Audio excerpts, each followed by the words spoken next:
Hello, everyone. Welcome to the Matchbook Horse Racing Podcast. We've got plenty of good stuff to preview for you this weekend because we've got the added bonus of the Fighting Fifth at Sandown. So that's now one of three Grade 1s on the card. We're going to start with those, going to do Sandown, then we're going to kick on to Aintree. And any other bets, there'll be plenty more besides, and a stellar team amassed for you as well. Matt Toombs, Dan Overall, and Charlie Poste. I've just seen what Dan has put under Dan's name. He's put Dashel Drasher is king, and that makes me ever so slightly sick to my stomach. But not only you were right, Dan, with the Drash, but the whole panel was right. He does stay 3 miles, and he did win. So well done. He definitely wasn't tiring close home at all. He's not a thoroughstare, but you were right. Matt Toombs is back with us, who is Matchbook's Jumps Trends expert. How is the trail going, the Matchbook Cheltenham Trail? In fact, I must confess, I haven't listened to the most recent one, so I need to do that. But the first few installments, I think, have been brilliant, and you're obviously enjoying it, Matt. I'm loving it, Tom. Yeah, if I've written an itinerary for a podcast I'd like to be on, what Daniel Hussey came up would have been pretty much it. Particularly enjoying looking at the big races each week, talking about how the form typically translates at the festival, which I think is one of the big underbet factors of festival punting. And we're Tuesday, week in, week out, right? I think we might be Monday this week because Dom is at Punchestown on Tuesday, but generally we're on Tuesdays, yeah.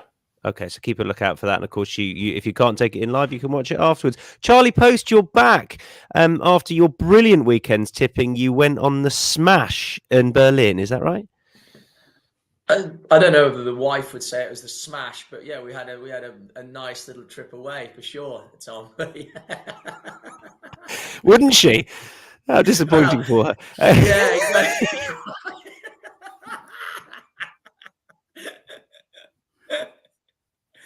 Yeah. Anyway, good. Along. Yeah. Good. Excellent. Yeah.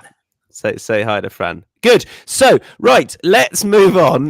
Don't forget, if you want to digest our content, and why wouldn't you, each and every week, then you can do so by subscribing and liking all of our content. It is the best no-cost way of supporting the podcast, genuinely. So please do so if you do like our content across all podcasts. And otherwise, we're going to get stuck straight into the previews. There'll be a full bet recap available post this at insights.matchbook.com. So plenty of bets coming your way, hopefully. Right. Tingle Creek we go first of all. So we're going to start with the Tingle Creek, then we're going to go back to the start of the day, the other couple of grade ones, and then the rest of Sandown. I'm not sure anybody's got an official bet here. Talk to me, John Bond, very quickly, Matt Toombs. The only way I can envisage defeat for John Bon here is if he's feeling the effects of what might have been quite a hard race in the Schloer when they went quickly on testing ground only 20 days ago. But otherwise, I think he's slightly better right-handed, and I think he's just a cut above these, certainly in the absence of Captain Guinness. So I think he'll win pretty easily. Okay, and I know you've sent over some trends, and I'm going to load that document up soon enough, I assure you. But this isn't one of the races, is it? That we've got one of those obvious trends. Correct, it's not. Good, excellent. So there we are. Dan can take that pointless question out post-recording. Excellent. Dan, overall, talk to me about the race. Yeah, I mean, to be honest, I thought Captain Guinness's inclusion would have been somewhat interesting. But again, he's just not really a Grade 1 horse. He's 0 from 9 in Grade 1 company. And to be honest, for anyone who does like to play short prices, people would have probably been hoping he was here to back John Bond, because I just struggle to see him beat those in behind. I mean, I think the likes of Nube Negra obviously will struggle in the ground. Boot Hill, I think, probably wants better ground as well. Edwardstone, it was good to see him travel better last time out, but I think he may just be wanting a step up in trip these days. And Haddix de Zobo has a lot to find on ratings, although he is obviously still interesting, only a 6-year-old. But it's not a betting proposition race for me at all. And to be honest, I just hope John Bond's very good again, and we're just building up to this clash with El Fabiolo again in March. You noted Boot Hill, Charlie Poste, but perhaps not as a bet, question mark? No, not as a bet, but I just thought if there was a chance that John Bond was going to underperform, I think Boot Hill is the most likely one to take advantage. I think he's a really talented horse. You know, the performance last time of 155 was excellent, and I think he is progressing all the time. So, yeah, it's a race to watch purely. But just if I was going to throw up one that might be the one to take advantage, then Boot Hill would be that for me. A very quick question. Does anybody think we're going to see El Fabiolo, I believe, in the Hilly Way this weekend? Correct me if I'm wrong. Does anybody think that if he wins as expected and John Bon wins as expected, is anyone going to be thinking John Bon can beat El Fabiolo at any point in the future with slightly different tactics? Aidan Coleman was quite harsh on himself about how he approached the champion chase in hindsight. Can he reverse that form, or is just El Fabiolo a better horse, full stop? He's got a chance to. I mean, he looked to have improved in the slower chase. I think better ground, if we got that in the champion chase than he got in the Arkle, would help. But I think at the moment, El Fabiolo is the better horse, and he was the less exposed horse last season in terms of overall career. So he's much the more likely winner, but I wouldn't rule it out. And it's all going to come down to price, isn't it, when we get there? Right. Let's move on, and we're going to go back to the 115, which is the rearranged Fighting Fifth. As far as bets here, again, they're going to be slightly few and far between, although you do have a trend here, I believe, Matt, and you've got a selection on the, I love this, on the basis that Constitution Hill doesn't run. And I'm at Sandown as we speak, and if it was today, I think it'd be fine. But there could be a bit of rain around in the morning, and that is a huge concern. Yeah, absolutely. And I hope he runs, but if it does rain as much as they say it's going to, I'd have thought it'd be pretty unlikely, as we know the ground is always a fair bit softer on the hurdles track at Sandown. So the trend here, and one of the golden rules of using trends, is they don't apply when there's a great horse in the race. That's because trends build up on typical renewals. And so this trend is, in the absence of Constitution Hill, about the value of fitness. This century, you'd have made a 15% profit backing horses with a run, flat or jumps in October, November, and a 42% loss backing those without such a recent run. Principle applies to a lot of the graded conditions races in the autumn. Punters typically overbet proven class and underbet fitness. Now, these days, horses can be got much fitter at home. Not uncommon for horses to have their main target the whole season race, like the Betfair Chase on seasonal debut. So you do need to look at each horse individually. But if Constitution Hill doesn't run, I think race fitness could be crucial for the two mares. Love Envoy has a £13 advantage on ratings. Based on that, there ought to be a bigger discrepancy between her price and that of You Wear It Well. But Love Envoy's rating is a bit based on her 1.5 length second Honeysuckle in the mare's hurdle. Not the easiest form to assess. She got the run of the race out front, cruel sprint. She did win on this card on her seasonal debut last year in a handicap of 139. But Harry Fry was at pains to point out she'd come on a lot for the run, as the mare's hurdle was what they were focusing on. That's the same this year. She got a small fracture of the cannon bone when flopping at the Punchestown Festival. Whilst that's the sort of injury horses tend to recover well from, she was late back into training in consequence. So there's another reason not to expect her to be too close to her peak here. By contrast, You Wear It Well beat Lucia comfortably at Wetherby. I think the Dawn Run form's a bit underestimated. She made all there. There's a lot of debate about whether Magical Zoe and Hauke de Tiber were given too much to do, but historically it's been very hard to win the Dawn Run from up with the pace. She's race fit, in form, Snowden Yard's going well. I think that Dawn Run form's a bit underestimated. So with Heavy going already in the description, I think there's a decent chance Constitution Hill will be scratched, and if he is, I'll be backing You Wear It Well. Would you look to back her in the place market if he runs? Because it sounds like you think she'll finish second. And often I would do that or do in the without market. The problem here when you've got a horse like Constitution Hill, if You Wear It Well as a front runner, just whether she's going to get tired trying to go with him if he's in the race. So I'll probably leave it alone and just enjoy watching him if he does show up. Okay, I'm going to back Shishkin. When I went through the race initially, I was with you. You Wear It Well, double the price of Love Envoy. I couldn't quite see that. You Wear It Well. I was really taken with her performance at Sandown last year. I appreciate this. I thought before Wetherby this would be on the sharp side for her, but she's going to go forward. She won't mind a test at the trip, which you're going to get on the ground, and she's race fit. But then I came to Shishkin, and I still think there's a bit about his price, which is he's not going to start. And I think he will. He's got the cheek pieces off, so the one or two people flapping their arms behind him, he'll be able to see this time. And the other point is where you start, you know, he's at least going to be facing the right way coming back to the stands. So I don't know. I'm not out and out. I know he's got his quirks, but I'm pretty confident he's going to start this race. And then if he gets a test at the trip, I mean, there were talk about a Tingle Creek for him when Ricky was looking to get another run into him. I know he hits that mid-race spot where he wants to chuck in the towel, but he isn't a slow horse, and I can see him finishing second to Constitution Hill. So I want to back. I don't think Constitution Hill will run for the reasons that Matt has said. If he does, I'd still back Shishkin in the place market, and I will back him in the without market, and I'll still back him Shishkin if Constitution Hill doesn't run. So there we are, and I'm prepared to another week on from looking stupid, look stupid again. Anyone got anything to add on this race?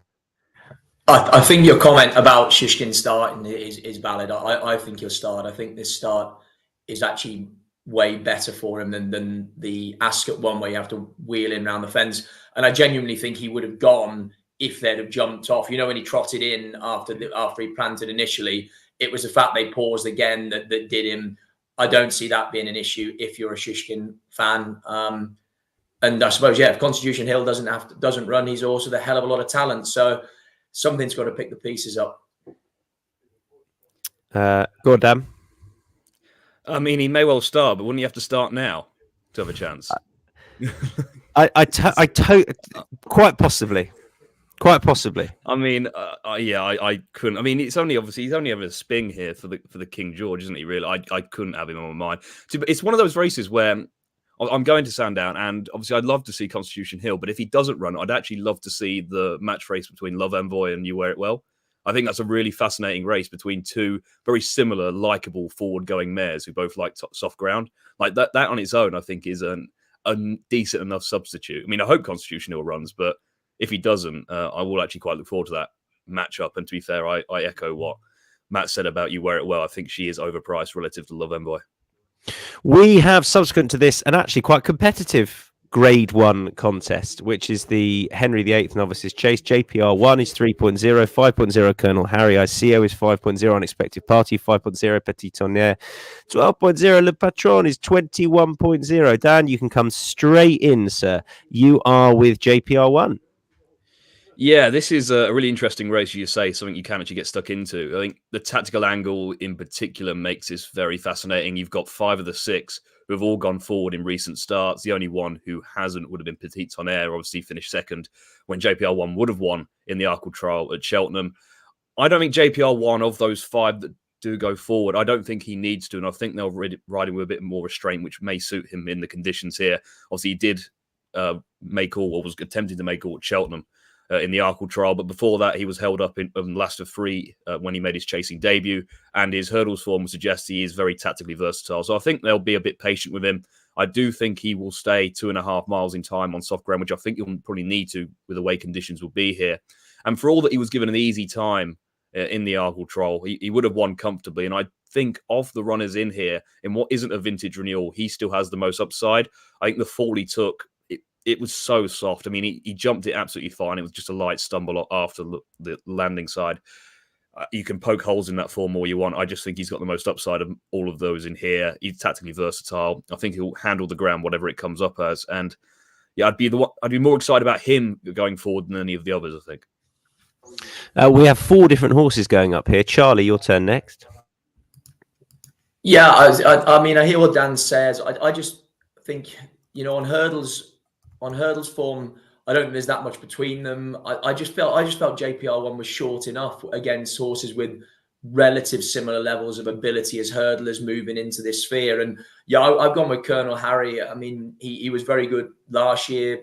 He was 4th in a Tolworth, and I thought his chase debut at Chepstow was really solid. I thought he showed good jumping technique. He looked like he was tapped for a little bit of toe behind out of office, and then he stayed on resolutely and won readily at the line. That's not a bad thing going around Sandown. And it was just, again, for me, it was just price related. I'd rather be with him at 5.0 than JPR1 at 2.75 or 2.5 personally. Matt, your underbet trend and selection, please. So the underbet trend is that horses that have been beaten over fences are 6 from 30 in the Grade 1 renewals, 20.67% profit. The theory here is that punters are looking for superstars in these Grade 1 novices at this time of year. So overbet the unbeaten chasers. think the supplies, especially in a renewal without an obvious top notcher. If there is a horse with the profile of an Outie or a Jumbo on the field, then I wouldn't be opposing them. But when there isn't, punters are inclined to look for a star when there isn't one. Now, literally, as Tread would bring in the favourite JPR1 because he fell last time. But as always, the trend shouldn't be taken literally. The theory behind it should be applied. JPR1 was going to win the November when stumbling and unseating at the last. So punters may well have him in their mind as sort of effectively unbeaten. He's a horse I like, but as Charlie said, he's a bit short here. The one I'm siding with is Unexpected Party. Second season novice, much more exposed than some of these, but he is just about top rated. Comfortably beat Nappers Hill on his seasonal reappearance at Chepstow.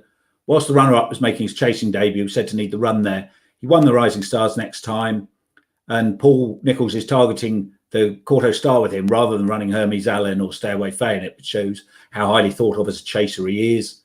Unexpected Party went off just 6.0 in the Paddy Power Gold Cup of 146. Ran well to be fifth there, running out of stamina close home, having been a bit too keen. Hasn't run right-handed since being well beaten by John Bon, a much stronger renewal of this last year. Still a novice jumper then. More the finished article now. Does jump to his right a bit, so might improve again for going this way round. And as Dan was saying, there's going to be a lot of pace on here. So I'm hoping that Unexpected Party can put his experience to good use and outstay them up the hill off a strong gallop in what looks a substandard renewal. And because of that last line, substandard renewal, I think it probably is. Le Patron at 21.0 for me is just worth a bet. Looking to do what Armad did a few years ago for this team, went off at 15.0 and made all and won and caused a surprise. And that was off the back of a nice success at the track. This yard is just very good at particularly 2 mile chasers stepping up from handicap company and all of a sudden looking like top level performers or turning into top level performers. It's a weak race. I'm happy to take the outsider in the field for all he might not be left alone up top. It's Sandown, it's Gary Moore, and I think it's worth chancing. We move on to the 2 mile handicap hurdle. Tom, I'm just saying my name. Me and Matt are no bets. Charlie and Dan are sticking with 3.5 shot Impose Trois, who Charlie looked pretty good last time. Yeah, he did. I mean, he won a couple of low grade maiden and novice hurdle last year. You got the impression that he must have progressed through the summer, and more than that, his mark was deemed favourable as he was well backed at Cheltenham off 1-2-1, and he cantered round and really won as he liked. You know, I mean, it was I think a 2 and a bit length winning margin, but he was value for a lot more than that. He's been put up 10. He's off 1-3-1 now. It's going to demand a bit more, but I thought watching the race at Cheltenham, he'd have won with £10 more on his back. He looks like the sort of horse that could be highly progressive for this for the Henderson and the Henderson team in these colours as well. And I thought the track would suit him as well. There should be good tempo in the race. It suits a strong traveller, and you could just see him cruising into contention. And I thought relative to plenty of the opposition in this, he just has way more potential upside. Dan? Yeah, I echo pretty much everything Charlie said there. I mean, he was back like he couldn't be beat at Cheltenham very late on as well. Like he was 3-1 about 5 minutes before the off and went off 2-1. Like that was significant late money. And to be honest, if you did back him, you never had a moment's worry. The £10 rise demands more, but he looked to have more than that in hand that day. And I think that race was fairly decent because a lot of the horses in behind him were all race fit and in form. So I think that was a fair level of form. I wasn't really able to convince myself of anything else further down the betting. And as Charlie said, I think this is a horse with a bit more upside to give, and you could see him as a type to maybe run in the likes of the Betfair hurdle, maybe the county hurdle down the line. Obviously, the ground is the unknown because it will be properly testing, but if he handles it, I think he'll be very tough to beat. We move on then to the London National, which is the last race. It's been a controversial one in the past. Hopefully not again. 3 mile 4.5 for this, and Beauport, talking of unconvincing stayers, 4.0, Fontaine Collonges 4.0, Certainly Red 8.0, Broken Halo 10.0, bigger prices there off, including Truckers Lodge. Dean says can't wait to hear what hipster selections will be tipped up for the London National. Thanks to everyone that's joining us, by the way. Peter's along, Giles, Adam as well, and Dean. London National then. Who have we got? Do we have any agreement? No, we've got 4 different horses going up again. Charlie, I'll come to you first of all. Well, I went with Certainly Red, which I managed to put on the document that thankfully Toomsy flagged up to me as definitely red. So cheers for that, mate, because that would have been quite embarrassing. But it was when we clicked on, he said, "Oh, nice to see you tipped to a 14-year-old that hasn't won in 3 years," or something like that. And I was very confused. So yeah, still on holiday, I think, mentally. But yeah, this also started the year off well in the Badger Ales. I thought he ran a nice race to finish 4th. He's been dropped £2 for that. He obviously had a really progressive year last season. And I think, again, there is more upside to this horse at this. I mean, even though he's 9 as a stay-in chaser, and I think this mark is workable with a run under his belt. He's shown form at Sandown. He's won there and then ran well in the Bet365.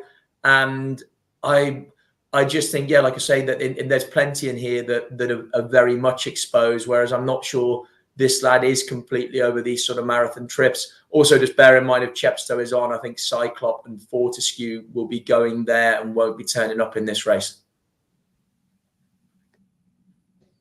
Good stuff. Dan, over to you, your horse. Yeah, this is a tricky race, but I think Fontaine Collonges has pretty standout claims.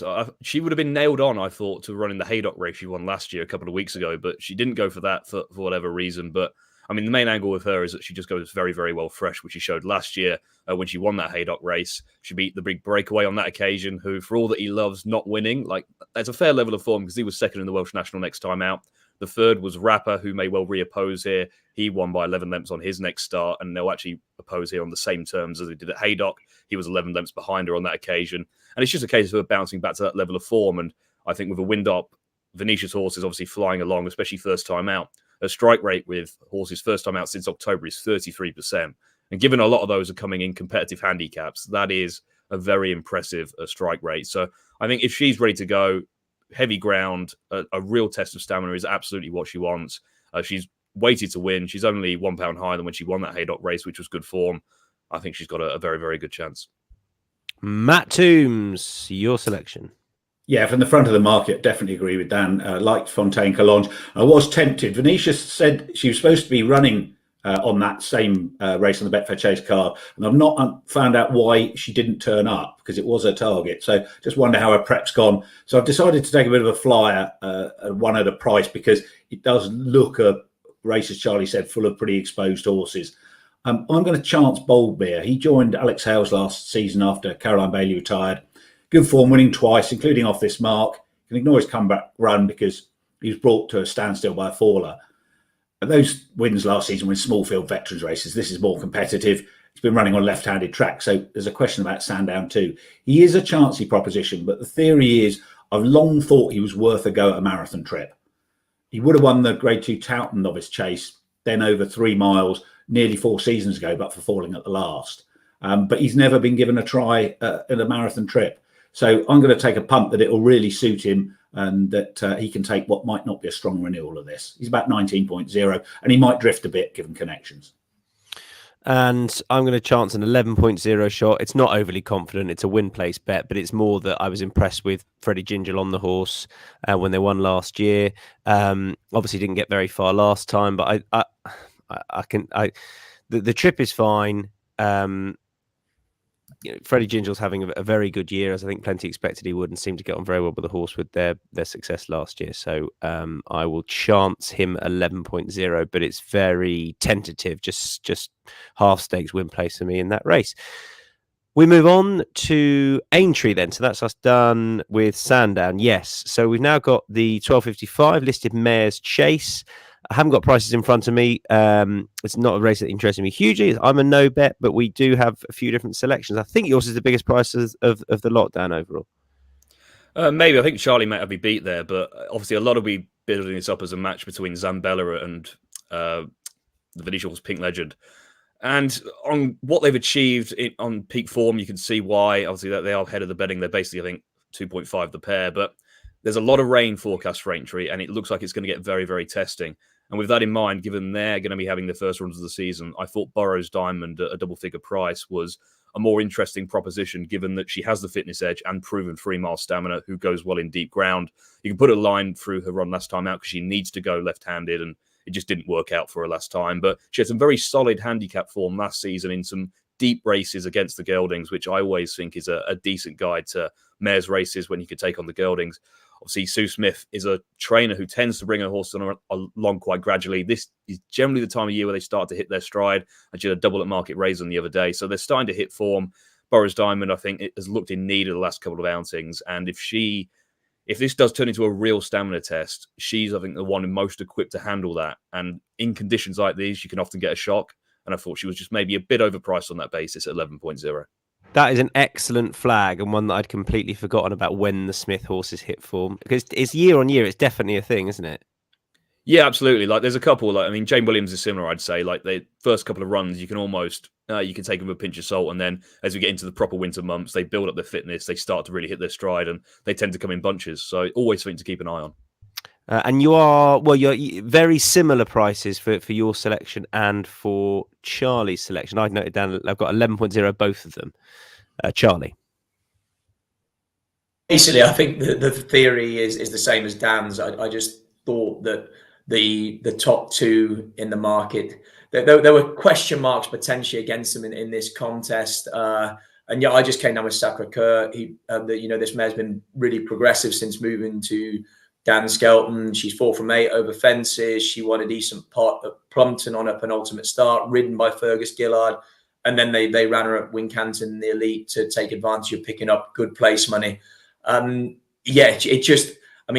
goes forward as well, but this mare camp is free going. And I just thought if she got loose on the front on this slow ground, she might just take a bit of pegging back. She's a bold jumper, and it was more just price related. I was wanting to be against the top two in the market, and I just felt that this 7-year-old mare might have a bit more to come. We're not quite sure the ceiling of her ability with the Skeleton team, and this might be a contest that potentially could fall apart, as Dan says, especially if conditions deteriorate. You, Matt Toombs, are willing to play towards the top of the market. What would confidence levels be like?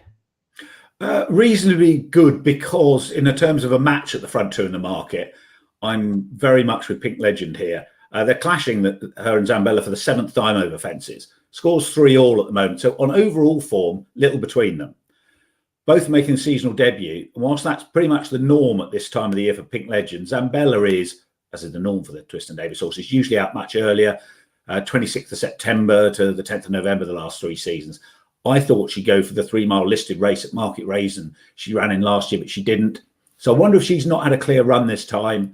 She's been beaten on all 4 seasonal reappearances for Nigel, looking to improve significantly from her first to second runs, and he's a trainer who can have them fit first time out.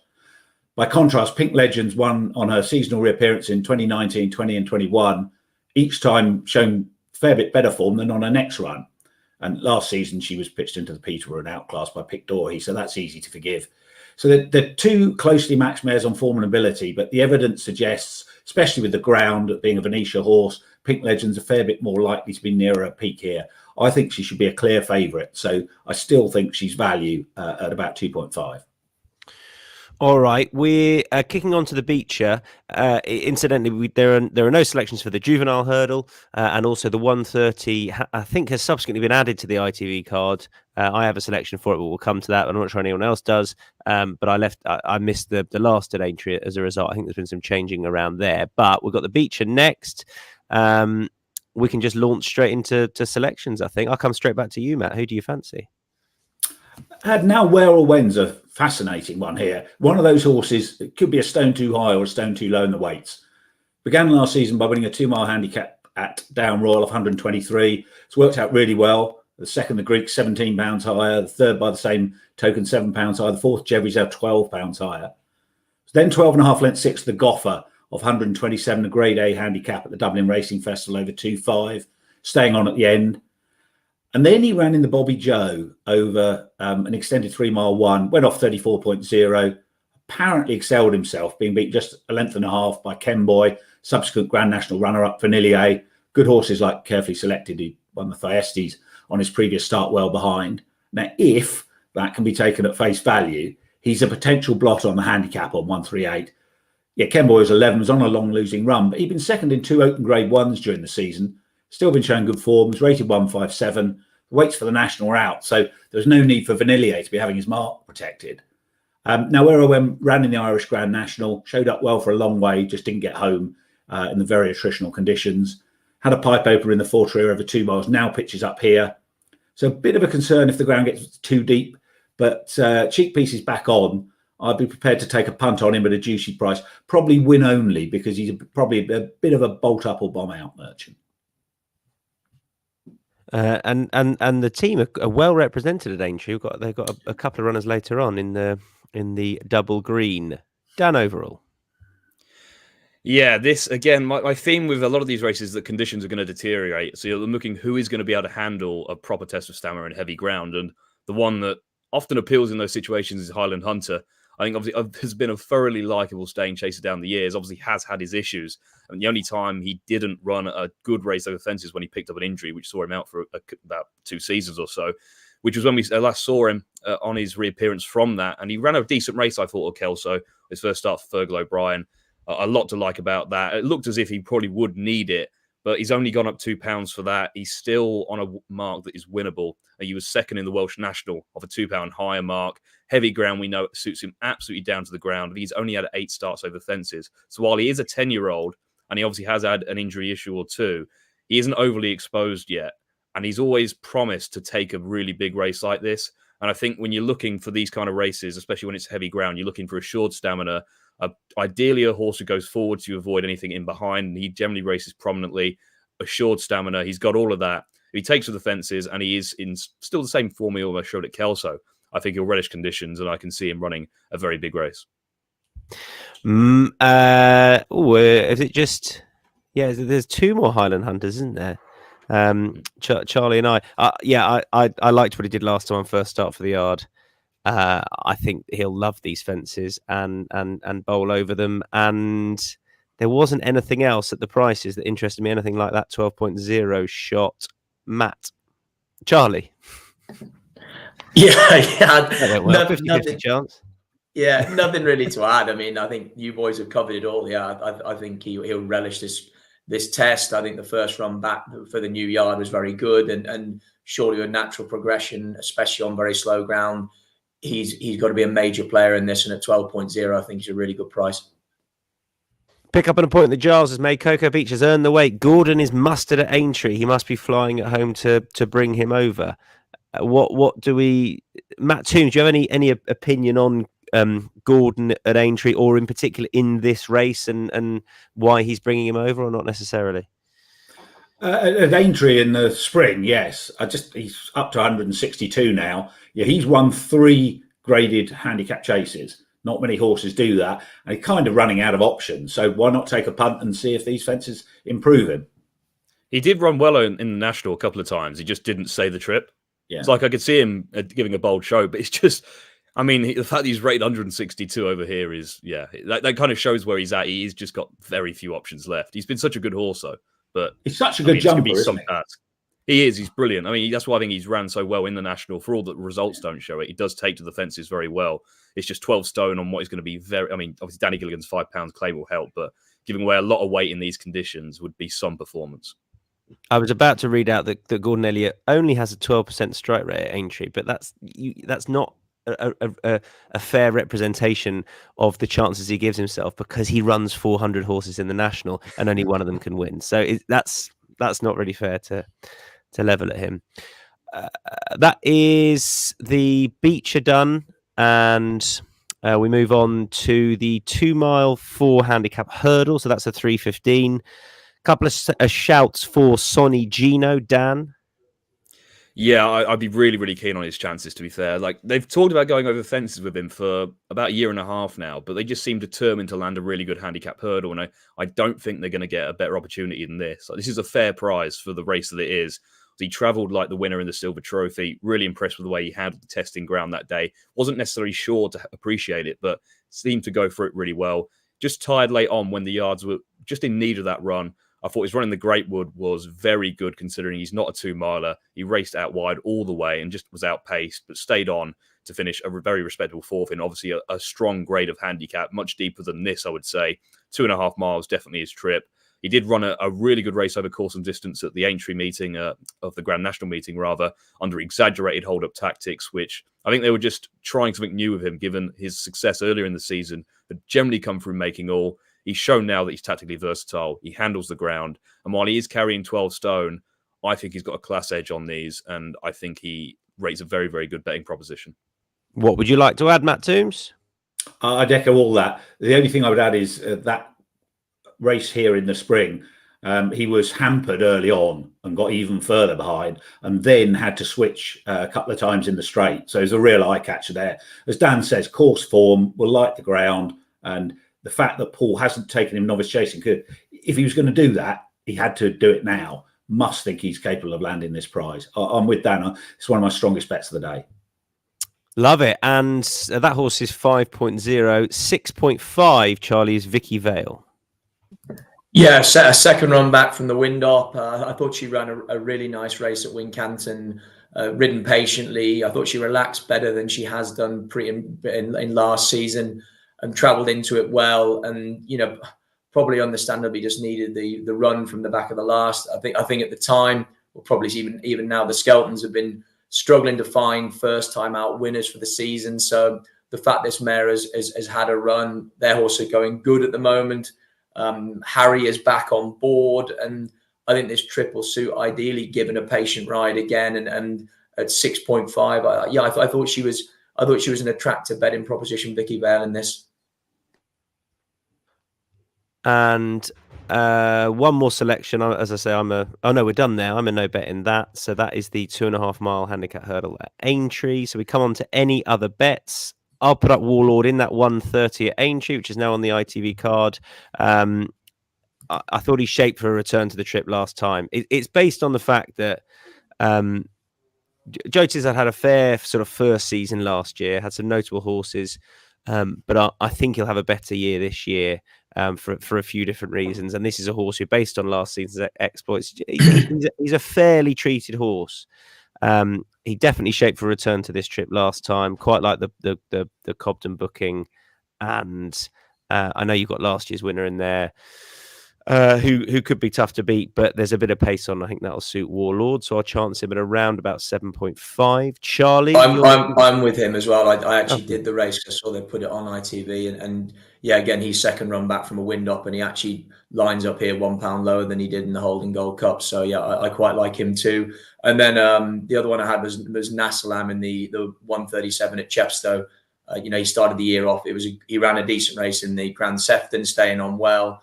And I think the step back up in triple or suit, and I think he's on a workable mark. So yeah, Nassalam, I think he's about 8.5. So I thought he was a decent win and place bet. Matt to Navan. Yeah, for the Grade 2 novice hurdle, I'd expected Stella Story to be favourite for this. Top class bumper form, beating Il Atlantique at Naas in February. Well on top in the line in what may prove a warm maiden over course and distance last month. Slade Steele's favourite, having beaten the subsequent Royal Bond runner-up, King of Kingsfield at Naas. But King of Kingsfield was ridden aggressively there, didn't get the trip, and I think the winner was a bit flattered. I think Stella Story's the most likely winner, so he's currently around 3.0, definitely backing that. And Dan Overall got a few for us. Yeah, around the houses of these. So we'll start at Aintree in the 12:20 Roger Pole for Jamie Snowden. I actually regarded him as one of their more exciting novice hurdling prospects going into the season. I just thought that his campaigning has been interesting. He's run 2 races over hurdles, sharp tracks over 2 miles, but he's a full brother to Manila Crooner, a proper 3-miler, and all of his bumper form last season suggested he wants a trip. Now gets up markedly a trip for his handicap debut for Mark 114, a track which should suit him well. I don't think the soft ground will bother him at all, and I think given that he's only had those 2 runs over 2 miles, the handicapper doesn't really have a grip on him. I think he'll improve massively for stepping up in trip. Then we'll go over to Navan for Will Do in the big 3-mile handicap hurdle.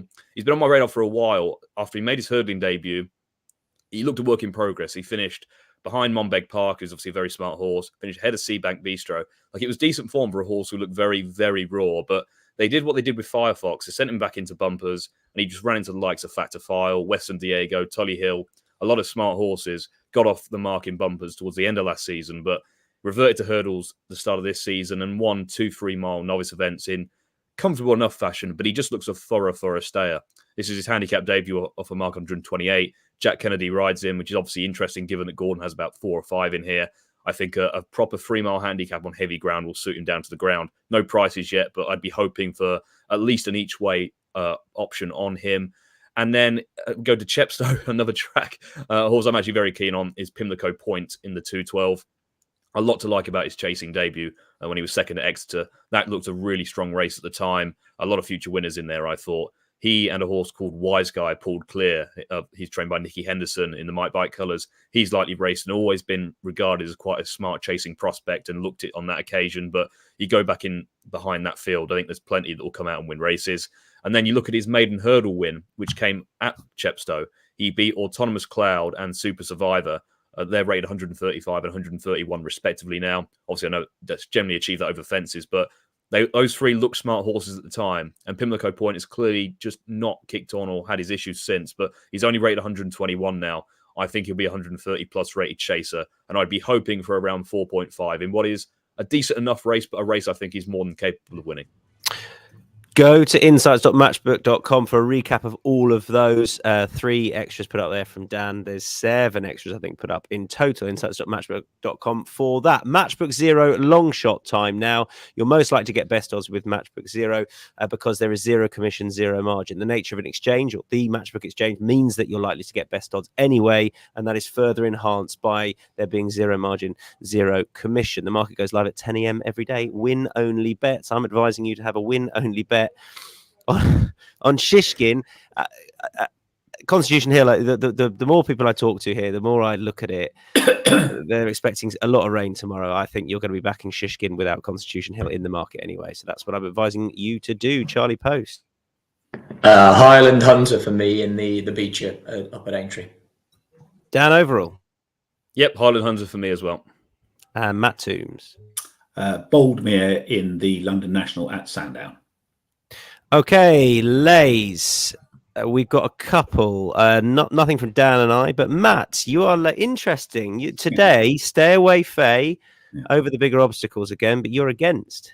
Yeah, and given that I've been banging on all season about how good the Albert Bartlett form, it sounds a bit odd. But every horse has a price. He looked a bit short of tactical pace when chasing in those first start over fences at Exeter. Had the changing man not put down the last, gone through the top and lost momentum at the landing side, it'd have been pretty close. And he's £3 better off here for a length and 3/4, has a chance to turn the form round. And there's the much touted Giovinco, described by Lucinda Russell as a phenomenal horse and one for the Broadway. So I like Stay Away Faye, but he's about 1.90 at the moment. That's too short in a good race. One more from Charlie, please. Yeah, again, it's like I like JPR1. I just think in this race there are enough opposition with similar levels of ability to make him too short for me. And yeah, if he certainly tightens up a bit more to sort of 2.5, I'd be definitely willing to take him on. Best bets time. I think we've got 1 in each race, so you can chuck in a lucky 15 with Team Matchbook if you want to do so. My best bet's Le Patron, who's the outsider in the Henry VIII. Charlie, your best bet?